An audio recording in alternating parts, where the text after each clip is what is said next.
Takže Ferenc, vyznání lásky k botám vyšlo v nakladatelství Verzone v Praze minulý rok.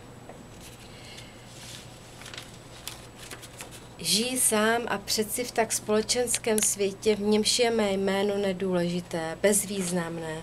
Žij v němé, ale velmi citlivé společnosti, ve společnosti bot. Provždy zůstanu pouhou figurkou v jejich obuvnické dílně.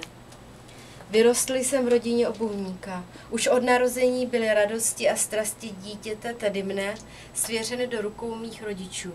Jelikož moji rodiče, moji prarodiče a moji praprarodiče byli a živili se jako obuvníci a celým svým srdcem se tomuto špinavému řemeslu obětovali, byl tak tím semenem mého otce předurčen i celý můj osud. Byl jsem předurčen pro sadbu na další sklizeň. Jak oba naplánovali, vyučil jsem se obuvníkem. Vždyť jsem také nic jiného neuměl a neznal.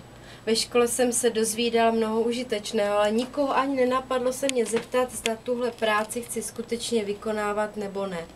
Nikdo mi nedal svobodu vlastního rozhodnutí, pocitu volnosti či radosti z vlastního života. Měl jsem žít jejich životem. To peklo uvnitř mne mělo zůstat. Byl jsem zavřen do světa dílny s botami. Oblečení jsem měl špinavé, na rozdíl od odborně vyčištěných bot byl můj celý zevnějšek ponižujícím, mou duši zraňujícím neradostným osudem. Ale to ty dva nezajímalo. Můj zevnějšek se měl hodit k práci. Odlišoval jsem se od ostatních. Se svou postavou jsem byl vystaven pohrdání a výsměchu ostatních. Špinavý třasořitka v ošmajdaných máminých botách, volali na mě spolužáci. Chovali se zle, vulgárně k mé jemné, bolestné, zlomené duši. Koukej, jak hloupě ten šmajda čumí. Často po mně házeli boty a nutili mě k ním čichat. He, jaký boty máš nejradši? Vyprávíš si nejraději s teniskama či ženskýma lodičkama? Nebo máš radši bosí nohy? Nebo domácí topánky? Co, ty špíno? Vyslechl jsem je potupen, polkl jsem tu trpkost a jako spráskaný pes utekl. Vždycky jsem radši rychle od nich utekl. Ale kam?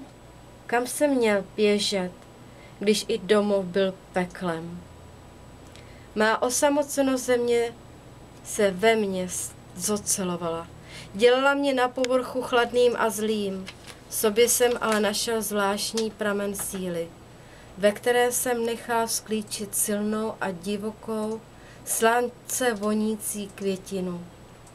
Rychle jsem pochopil své okolí a naučil se vypořádat se všemi pochybami a chybami, se kterými jsem se denně střetával.